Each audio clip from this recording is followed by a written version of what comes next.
જય શ્રી કૃષ્ણ. પ્રિય વૈષ્ણવજનો, આજે આપણે પુષ્ટિ સત્સંગ સાગર ચેનલમાં આનંદદાસ અને વિશ્વંભરદાસ ક્ષત્રિય શ્રી મહાપ્રભુજીના સેવક, તો આ બંને ભાઈઓ માટે સંન્યાસ નિર્ણય ગ્રંથ, જે 16 ગ્રંથમાંનો એક છે, એની રચના કરીને એને સંભળાવ્યો. તો એના વિશે સત્સંગ કરશો. એ પહેલાં જો આપે પુષ્ટિ સત્સંગ સાગર ચેનલને સબસ્ક્રાઈબ ન કરી હોય તો સબસ્ક્રાઈબ કરો, તથા અન્ય વૈષ્ણવ મિત્રોને શેર કરો, જેથી કરીને સત્સંગના નવા નવા વિડીયોઝ તેમને સુધી પણ પહોંચી શકે. શ્રી આચાર્યજી મહાપ્રભુજીના સેવક આનંદદાસ અને વિશ્વંભરદાસ ક્ષત્રિય એ બંને ભાઈ પ્રયાગમાં રહેતા. આ વાર્તાનો ભાવ અને વિશ્વંભરદાસનું નામ મલ્લિકા છે. તે પ્રયાગમાં એક ક્ષત્રિયને ત્યાં જન્મ્યા. નાનપણથી જ વૈરાગ્ય દશામાં રહીએ. ખાનપાન દેહ એ કશાની કંઈ ભાન નહીં. માતા સુંદર વસ્ત્રો પહેરાવે તો ત્રિવેણી સંગમમાં જઈ અને ત્યાં કાદવમાં એ વસ્ત્રો ગંદા કરી આવે, પાછા પહેરી લે. માતા પિતા ગુસ્સો કરે, પણ પ્રહલાદની જેમ માતા પિતાને શિખામણ આપે કે જિંદગી 4 દિવસની ચાંદની છે, તેથી પરમારથ કરવામાં દ્રવ્ય વાપરો, પણ માતા પિતા માને નહીં. મોટા પુત્ર આનંદદાસની ના છતાં મા બાપે તેની સગાઈ નક્કી કરી. આનંદદાસની મનાઈ હતી કે ભાઈ મારે લગ્ન નથી કરવા, છતાં પણ સગાઈનું નક્કી કરી નાખ્યું. લગ્નના દિવસ નજીક આવ્યા ત્યારે આનંદદાસે તેમના નાના ભાઈ વિશ્વંભરદાસને કહ્યું કે માતા પિતા માનતા નથી, મારા લગ્ન પછી તારા લગ્નનો વારો આવશે જ, અને લગ્ન થયા એટલે આપણે બંદીખાનામાં પડશું. તો શું ઉપાય કરવો? કેમ કે એ લગ્નને બંદીખાનું માનતા હતા કે જકડાઈ જવાની જિંદગી છે એ. તેથી બંને ભાઈ નક્કી કરી સાંજના સમયે નાવમાં બેસી અને ચિત્રકૂટ જતા રહ્યા. ત્યાં વનની શોભા જોઈ, વનની અંદર જે ફળો પાકતા એ ખાઈ અને આમ 8 દિવસ રહ્યા.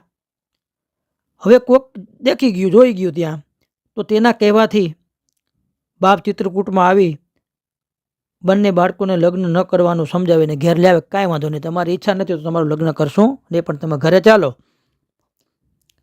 બંને ભાઈ એકવાર ઘેર આવી આખા દિવસમાં ખાનપાન કરી જાય, પછી ત્યાં જઈ કથા વાર્તા સાંભળતા અને ત્યાં ધરતીમાં જેમને એમ સૂઈ જાય. એક સમયે બંને ભાઈ શ્રી યમુના કિનારે બેસી જ્ઞાનની વાતો કરતા કે ભાઈ જન્મારો વીત્યો આપણો, પ્રભુ સાથે ઓળખાણ ન થઈ, મન શ્રી ઠાકોરજીમાં ન લાગ્યું. કથા વાર્તા તો ઘણી સાંભળી આપણે, ફરી 84 ભોગવશું હો. આ 84 લાખ યુનિટનો ફેરો પાછો આ ફોગટ આપણે ફેરો ફરવાનો જ છે. આમ વાતો કરતા કરતા ધીરજ ખૂટી ગઈ. શ્રી યમુનાજીના કાંઠે પોતાનું માથું પીટી રુદન કર્યું. શરીરનું ભાન ન રહ્યું. મધ્યરાત્રિએ ઠાકોરજીએ શ્રી આચાર્યજીને કહ્યું કે 2 ક્ષત્રિય બાળકો શ્રી યમુનાજીને પેલે પાર રેતીમાં પડ્યા છે, તેને મારો ઘણો વિરહ તાપ છે. આપ પધારી તેનો અંગીકાર કરો, નહીતર એમનો દેહ છૂટી જશે. શ્રી આચાર્યજીએ સાથેના સેવક એવા કૃષ્ણદાસ મેઘનને જગાડી યમુના કિનારે આવ્યા. ઘાટ પર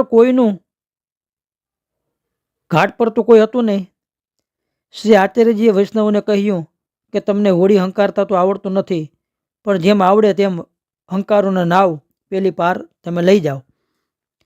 નાવમાં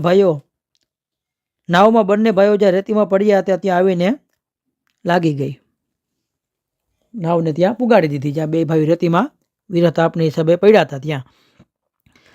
હવે આ તો બેશુદ્ધિમાં હતા. શ્રી આચાર્યજીએ શ્રીહસ્તમાં યમુના જળ લઈ વેદ મંત્ર ભણી અને બંને ભાઈ ઉપર છાંટ્યું.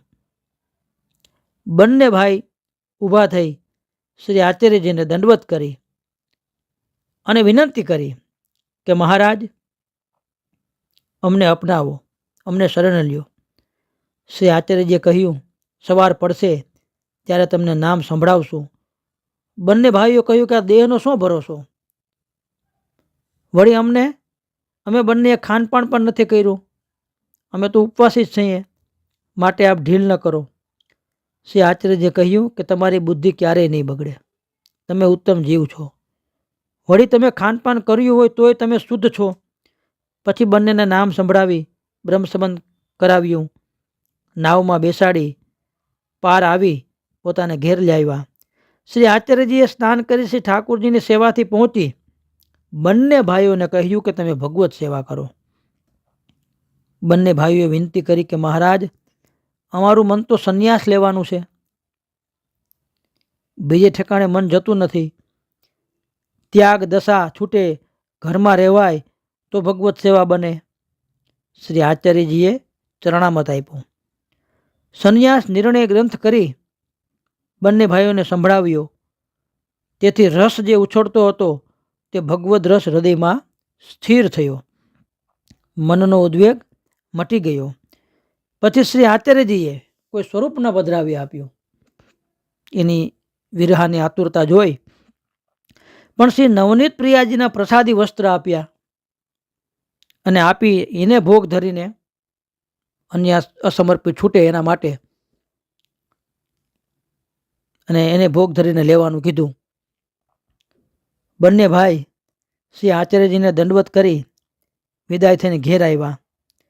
ઘરમાં માતા પિતાથી અલગ જગ્યા ખાસા કરી શ્રી ઠાકોરજીને પધરાવ્યા. જ્યાં પ્રસાદી વસ્ત્ર હતું એ સ્વરૂપ સમાન જ માનજો, મહાપ્રભુજી કીધું હતું. બંને મળી રસોઈ કરી ભોગ ધરી અને મહાપ્રસાદ લે, ભગવત વાર્તા કરે, સંન્યાસ નિર્ણયનો ભાવ, લીલાનો ભાવ વિચારી રાત દિવસ ભગવત રસમાં ડૂબેલા રહે. સિદ્ધાંત એટલો છે કે શ્રી આચાર્યજીના પુષ્ટિ માર્ગમાં શ્રી ઠાકોરજીનો વિરહ એ જ પરમ ફળ છે.